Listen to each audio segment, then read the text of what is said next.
I haven't chosen a title for this video yet, but just know that whatever I choose, no matter how ridiculous, it's 100% true, alright? Whatever I say is just true, because the chapter 100 is genuinely, like, it's incredible. One of the best of the series. We got Gojo return in Kagurabachi chapter 100. Trust me, it will make sense, alright? It will. And we've also got Yura and the Sword Saint meeting. We get Sword Saint name reveal. We get Sword Saint relationship to Kunishige revealed. We get lots of questions answered, but you know what we don't get? Any useful questions that tells us anything about the plot at all. In fact, the more questions that actually get answered this chapter, the more questions get added to the list of questions. I've said questions too much now. The point is, this chapter reveals a lot of stuff, but it adds more mystery than it solves, if that makes sense. It's ridiculous. But we start off with Yura obviously standing above the dungeon, which is this giant pit that the Sword Saint is in. And then we get the Sword Saint name reveal in a panel of aura. It's just a panel of aura. It's a double spread of aura. I don't know how else to describe it. It's just the image is aura. If someone asked me what aura is, I'd send them this panel. It's basically the Sword Saint sat in the Seitei War with his sword Magatsumi floating in front of him. Yes, it's confirmed to be called Magatsumi now. It's floating in front of him. He's there with his like blacked out eyes. His hair looks like Yura's. He's doing the Yura pose. I still don't have aura when I try to do that. There's lots of parallels to Yura. I know I keep going on about it. So for two people who seemingly have never met each other, there's a lot of parallels between them and they look very similar. So I haven't dropped those stocks just yet, but like damn, in this panel he has so much aura. He really does feel like Madara, I can't lie. But yeah, this is the guy who wielded the strongest enchanted blade. He destroyed the island while he killed everyone on the island. He was contained immediately afterwards. No time for a psychological evaluation,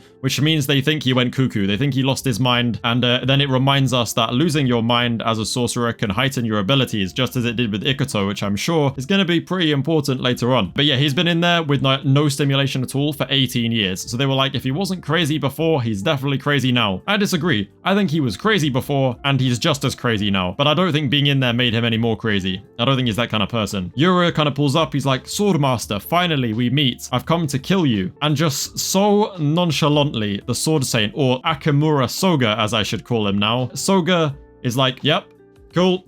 I haven't spoken with anyone in a long time. Is it cold outside? Yura's just pulled up and said he's gonna kill him. He starts stretching like Gojo and just asking how the weather is. Now, I've watched enough anime and read enough manga in my time to know that when you threaten someone like this and their response is to start stretching like Gojo, bro, some shit's about to go down and it's definitely not gonna be in your favor. Yura then just straight up asks him if he's, you know, lost his mind, because that's what most people think. And the Sword Saint, or Soga, seems to get pretty defensive. He's like, listen, let me get one thing straight, all right? Based on my ideals and my beliefs, I chose in my right mind, being self-aware, to kill all those people. It was my choice to protect this country and its people, which may be a very twisted way of thinking, but he is self-aware, all right? So like I said, I think he's definitely crazy going into this place, but I don't think this place made him any more crazy. He's very set in what he's doing. And then Yura is like genuinely shocked that the Sword Saint seems to be sound of mind. Like he's not gone any crazier from being in this place, and Yura can tell, which surprises him. We also then learn that in order to just have a conversation with him,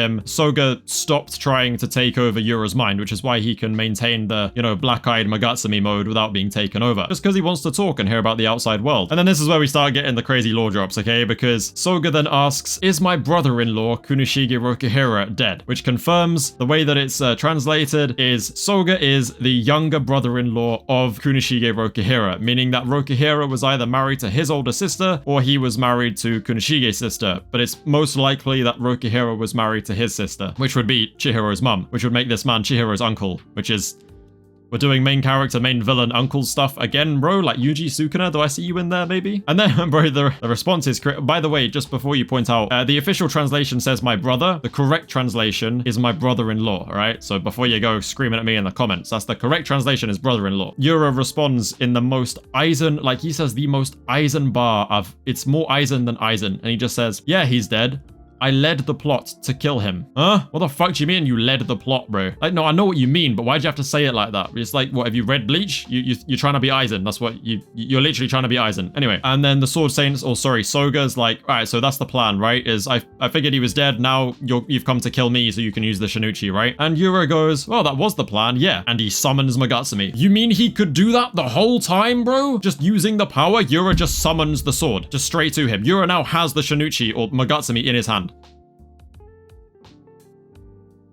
We're fucked. Anyway, that's crazy. But then we get another plot twist. Crazy plot twist. Again, none of these like twists or reveals actually give us any fucking information we could use to figure out any of the context is all still missing. God knows what happened, what everyone's motives are and stuff. Like, all the theories about whoever being an islander or like this person being from there or them, they could all still be true, they could all still be false, all right? Realistically, it gives us no information because we don't know the context. That's why I just want a Sati War flashback, man. Just the full thing, please. The craziest plot twist of the chapter is, well, we all thought Yura was here on a revenge story, right? We thought he wanted the Swordmaster dead because he massacred his people on the island. That was the theory, but nope. He comes straight out and says it. He said he approves of the malediction, you know? And that day when the malediction happened, he saw the right answer, which means he was there. It means he was there, he saw it with his own eyes. Yura was present when the malediction happened, and he saw it and realized what the right answer was, all right? He agreed with the malediction. And it seems like to Yura, the mistake of the heroes was sealing away the swords. We thought it was the opposite, right? We thought it was the other way around, but no, Yura wants to use the enchanted blades, just like Kazan was saying. Yura and the Hishaku want to use the enchanted blades to effectively rule over the country with an iron fist. They want a full dictatorship, wipe out all of the scum, you know, like the Sazanami clan, and control it using the power of the blades. Honestly, he's talking to the guy who literally used that sword to massacre an entire island, and yet somehow Yura is still way more scary than Soga is. I can't lie. He seems even more deranged, even crazier, even more evil, and just even scarier than the guy who actually did the massacring, that's crazy. We then cut to see, you know, Shikamaru hit his ass on the floor, been laid out by the plants. He's not doing too good. Natsuki and Uraha also not doing too good, but they're alive. Don't see Azami. We don't see Azami. Just saying. Oh god, this is crazy. And then Yura just straight up says, well, I initially was gonna kill you and use the Shinichi myself, but since you seem to be fine in the head, because like you would be dangerous with this sword if you were deranged, but since you don't seem to be crazy, I'll just give it to you and we can just work side by side to make this country a better place. He no longer wants to kill him. It's never about revenge at all. He almost seems like he looks up to Soga, like he looks up to the Sword Saint in some way. Now the very interesting thing about this is it's all coming from Yura. The Sword Saint's not saying anything, all right? Yura was saying how like he needs to take on that role, but now he doesn't have to because Soga can do it. But Soga doesn't say anything, and it's very important to note that Soga and Yura are not the same, all right? Just because Soga did the malediction and him and Yura agree on that doesn't mean that their motivations and their intentions and what they want for the future, you know, what Yura wants isn't necessarily what Soga wants. So the fact that Soga is silent and doesn't answer Yura's question or accept his invitation is quite telling that I don't think that's the way this is going to go down. I don't think it's going to be as simple as him just taking the blade from Yura and being like, yeah, cool, we can do that, whatever. Especially because when Yura says all this and Yura says like, you and I can understand each other, the only response that Soga gives is he just asks, who are you? Which the fact that he's asking Yura, who are you? Like not the other way around. Like it's like, it almost seems like Soga is like made a little bit uneasy by this guy. Like Yura seems like he's scaring him, which is insane. We get the like aura-filled page of Yura being like standing there saying, let's lead with the enchanted blades correctly together, and he's all grayed out. He just looks so scary. And then the Gojo come back. And then the Gojo return. Yura senses a presence beside him. He turns around and he goes, oh, you frickin' demon. Now, who is he talking to?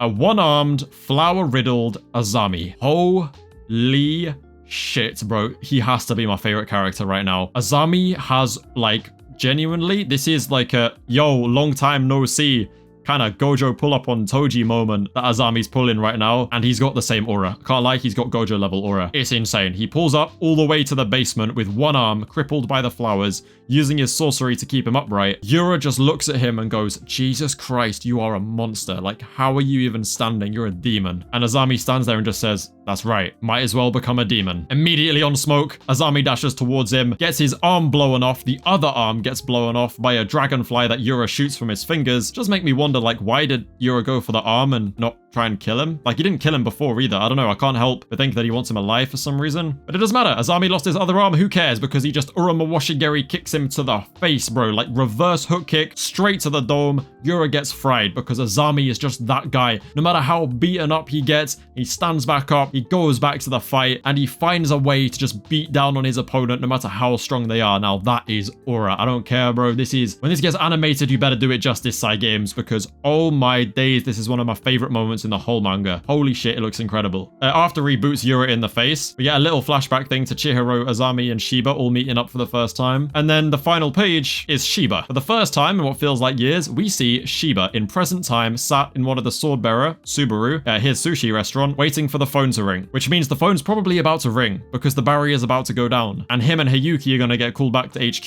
And Samura and Chihiro are going to get let into the building. Which means we're going to have the Sword Saint, Yura, Azami, Shiba, Hiyuki, Samura, and Chihiro, and the Hishaku running around HQ fighting. That is an insane thought, bro. But listen, one or two things are guaranteed to happen here. Like, I am of the opinion that Shiba is going to go straight down to that basement to find Azami, and he's going to see one or two things. He's going to see Azami with no arms, being beaten to within an inch of his life, but not quite dead yet, and he's going to go in there and save him. Or he's going to go in there and find that his other best mate is dead. And that is going to be the moment where Shiba really cuts loose. And we know that Yura has been worried about Shiba for time. I think the one person he doesn't want to run into right now is probably Shiba, because from the way he's talked about, he seems stronger than Azami. And that's a scary thought. That is a scary thought. So dear God, for Yura's sake, I hope when Shiba walks down to that basement, bro, that Azami's alive, because yeah, they might be cooked otherwise. And I also really like the idea that Shiba will go down to the basement and then Hiyuki will like fight the Hishaku upstairs. Kazen's gone, bro. Kazen was our boss. She answers to no one now, all right? She can use Flamebone as much as she wants.